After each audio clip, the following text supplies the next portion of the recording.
ત્યારે લોકોને ભેગા કરવા માટે 500 કરોડ આદિવાસી બજેટમાંથી જોગવાઈ કરવામાં આવી છે.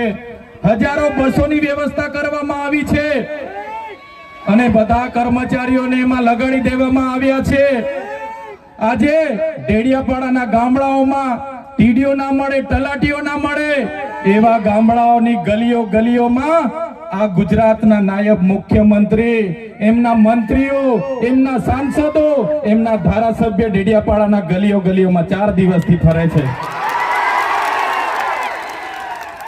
જે લોકો એસી ચેમ્બરોમાંથી બહાર નહોતા આવતા, જે લોકો ગાંધીનગરમાં પડ્યે ફતારીએ રહેતા હતા, એ લોકોને ગામડે ગામડે ફરતા કરી દીધા. એ આપણી બધાની તાકાત છે ભાઈઓ. ત્યારે નરેન્દ્રભાઈ મોદી આપણા કુળદેવી માતાના દર્શને જવાના છે. દેવમોગરા એ મહારાષ્ટ્ર, મધ્યપ્રદેશ, ગુજરાત અને રાજસ્થાનના લાખો લોકોનો આસ્થાનું કેન્દ્ર છે. અને દેવમોગરા જઈને રાજનીતિ જ્યારે કરવા માંગે છે, ત્યારે નરેન્દ્રભાઈ મોદીને હું આ મંચ પરથી કહેવા માંગુ છું, તમને જો આદિવાસીઓ માટે હિત હોય, તમે દેવમોગરા જજો, તમે હિજારી લઈને આવજો, તમે મોવડાનો ચોખ્ખો દારૂ એક બોટલ લઈને આવજો, તમે એક મરઘો લઈને આવજો, એક બકરો લઈને આવજો. દર્શન કરીને એની પ્રસાદી કરીને તમે ત્યાં જ જમીને પછી જજો. ત્યારે અમે માનીશું કે તમે આદિવાસીઓના હિતે જ છો. તમે આદિવાસીઓ માટે આજ દિવસ સુધી તમે 24 વર્ષથી રાજનીતિમાં છો. આગળ મુખ્યમંત્રી હતા, હમણાં વડાપ્રધાન છો.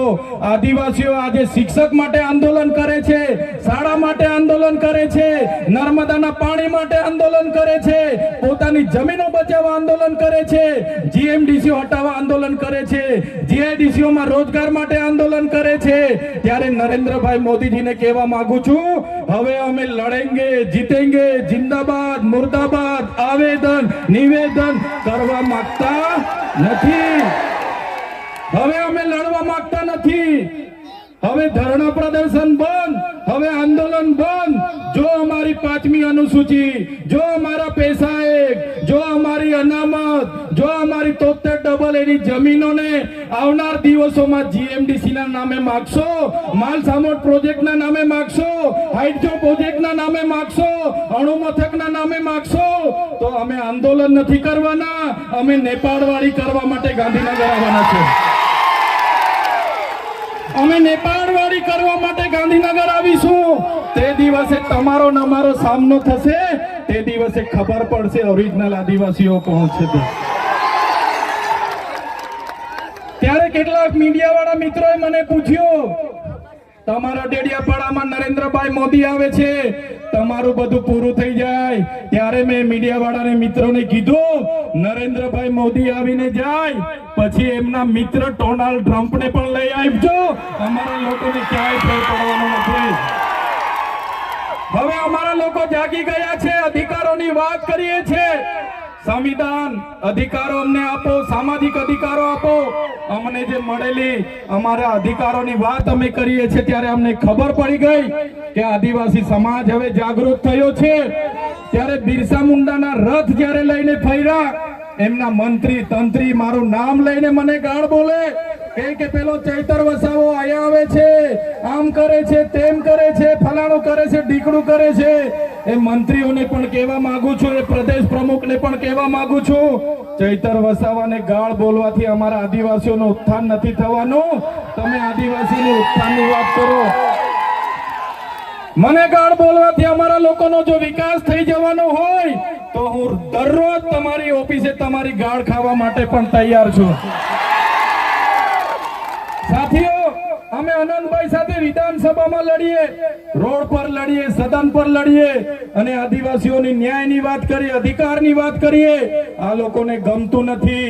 અનંતભાઈ પર અનેક કેસ થાય, મારા પર અનેક કેસ થાય, અમને જેલોમાં નાખવામાં આવે, પણ અમે આ સરકારની જેલોથી અમે ડરવાવાળા લોકો નથી, અમે લડવાવાળા લોકો છે. સાથીઓ, આ મંચ પરથી કહેવા માંગીએ છીએ, આ ચૈતર વસાવાના, અનંત વસાવાને જ્યારે સમાજની જરૂર પડશે, અમે આ ધડ ધરવા માટે પણ તમારી સાથે તૈયાર છે. આ ધડધડવા માટે પણ અમે સમાજ માટે તૈયાર છે. એક ગુજરાતના મુખ્યમંત્રી ભૂપેન્દ્રભાઈ પટેલ, એક ગુજરાતના ઉપમુખ્યમંત્રી હર્ષભાઈ સંઘવીની પોલીસમાં પાણી નથી કે આ ચૈતર વસાવા આનંદ પટેલને એરેસ્ટ કરી શકે. ત્યારે સાથીઓ જાગવાની જરૂર છે. આગળ ડોક્ટર સાહેબે કીધું, આપણી જે મૂળ સંસ્કૃતિ છે આપણે ભૂલી ચાલ્યા. આપણો નંદરિયો દેવ, આપણો ગામનો હિમારિયો દેવ, આપણો વાઘ દેવ, ગોવાળ દેવ, આપણો કાળિયો ભૂત, આપણે ધરતી માતાને પૂજનારા, આપણે નદી નાળાને પૂજનારા, આપણે ચંદ્ર અને સૂર્યને પૂજનારા, આપણે પ્રકૃતિના પૂજક તરીકે છે. ત્યારે જન્મ મરણની વિધિ, લગ્નની વિધિ આપણે ભૂલી ચાલ્યા છે. ત્યારે આજે આ લોકો આપણા પર જાતિનો દાખલો માંગે છે, પુરાવા માંગે છે. ભણેલા છોકરાઓને પૂછી લો. સાથીઓ, જે આપણી રીત પરંપરાઓ છે, આપણો જે પહેરવેશ છે, આપણા પૂર્વજો આઝાદી પહેલા ઓળખી કાઢતા હતા. ગોરા અંગ્રેજો આવ્યા, એમના પહેરવેશ, એમની બોલી પરથી આપણા પૂર્વજો જાણી ગયા કે આપણા દુશ્મન છે. આજે તો આપણે એ લોકોની સંસ્કૃતિ અપનાવતા થઈ ગયા, એ લોકોના પેન્ટ શર્ટ પહેરતા થઈ ગયા, એ લોકોના જીન ટી શર્ટ પહેરતા થઈ ગયા, એ લોકોના બૂટ સૂટ આપણે પહેરતા થઈ ગયા. આપણી બહેનો પણ આજે પંજાબી પહેરતી થઈ ગઈ, ડ્રેસ પહેરતા થઈ ગયા, ચોળિયા ચોરી પહેરતી થઈ ગઈ, જીન શર્ટ ટી શર્ટ પહેરતા થઈ ગયા. ત્યારે આવનારા દિવસોમાં આપણો દુશ્મન કોણ છે તે આપણને ખબર પડવાની.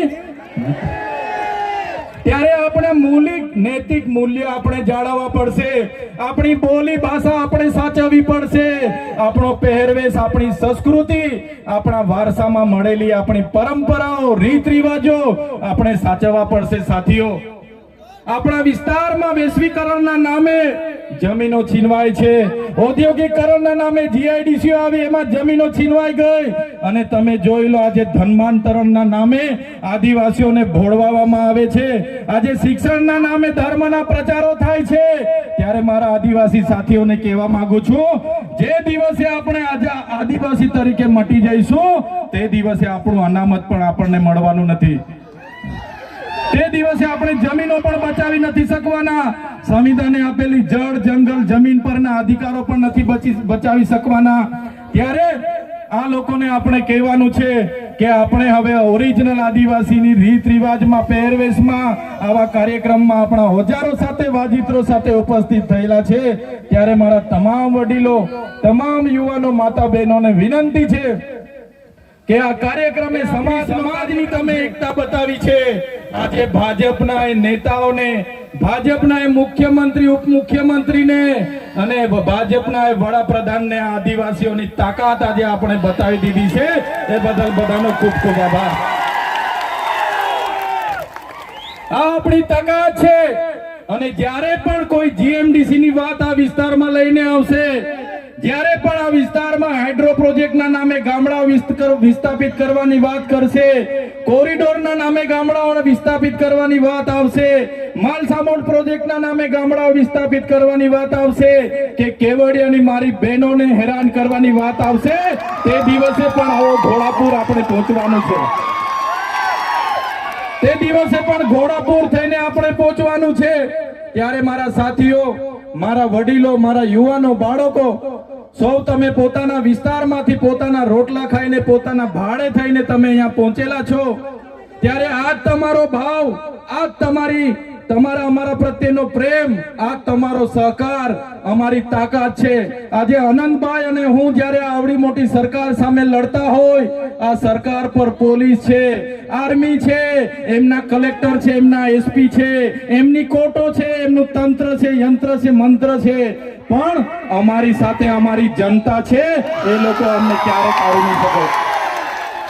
સાથીઓ, કોર્ટમાંથી હું છૂટીને આવ્યો અને આ પોલીસ, એ ભાજપની પોલીસે ખોટા સોગંદનામા કર્યા અને સોગંદનામાના લીધે મને ડેડિયાપાડામાં આજે પ્રવેશ બંધી છે.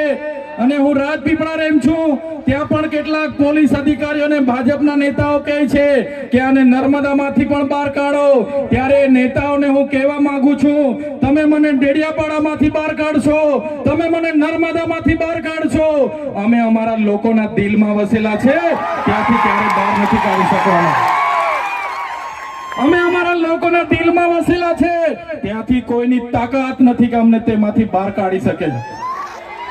ત્યારે સાથીઓ, હમણાં આપણો બધાનો વિરોધ જોઈને, આપણી બધાની કામગીરી જોઈને આ લોકોએ હમણાં મંત્રીમંડળ બદલ્યું, બધા મંત્રીઓને બદલી કાઢ્યા. આપણા વિસ્તારમાં પણ 4 રબર સ્ટેમ્પ મંત્રીઓને રાખી દીધા છે. ત્યારે આ સરકારને કહેવા માંગીએ છે, ભેંસ દૂધ ઓછું આપે તો ત્યારે ભેંસના ખીલા બદલવાથી દૂધ વધતું, ભેંસ દૂધ ઓછું આપે એના ખીલા બદલવાથી ભેંસનું દૂધ વધતું. આવનારા દિવસોમાં સરકારને કહીએ છે, મંત્રીઓ બદલવાથી અમારો કોઈ વિકાસ થવાનો નથી. 2027માં અમે સરકાર બદલી દેવાના છે. બદલી દેશું ને આપણે? તૈયાર છો બધા? ત્યારે આ સરકારને ખબર પડશે કે સરકાર બદલવા વાળા આવી ગયા છે. આવે છે એમ કરીને પરવાનગી તો માંગવાની હોતી નથી અમારે, છતાં પોલીસ વિભાગ અને વહીવટી તંત્ર દ્વારા કહેવામાં આવ્યું કે જેમ બને તેમ પ્રોગ્રામ પતાવજો. ત્યારે એમને કહેવા માંગીએ છે, અમારો જે વડાપ્રધાનનો કાર્યક્રમ છે એમાં આગળ કીધું એમ પોલીસ 7000 છે, આંગણવાડી કર્મચારીઓ આ લાભાર્થી તે લાભાર્થી કરીને ભીડ કરશો, પણ આ ઓરિજિનલ આદિવાસીઓની ભીડ જોઈ લો.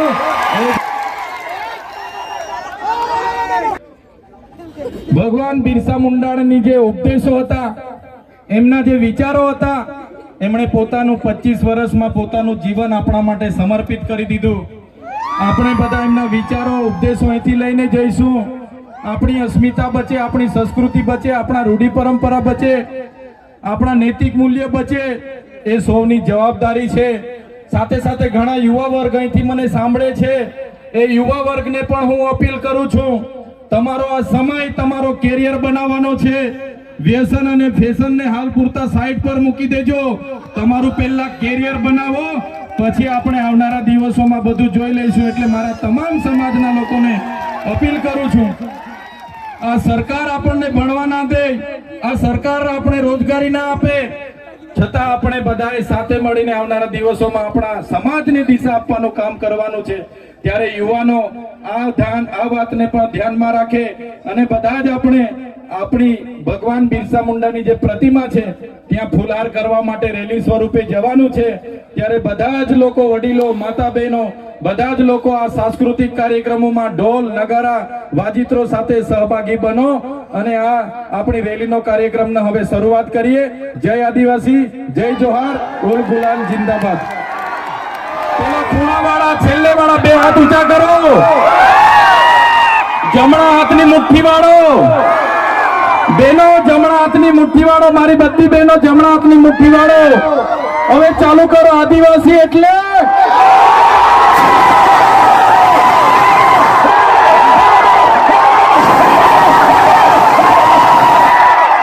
આ આદિવાસી છે, અબબો આદિવાસી જ કરી શકે, કોઈની તાકાત નથી અબબો કરવાની.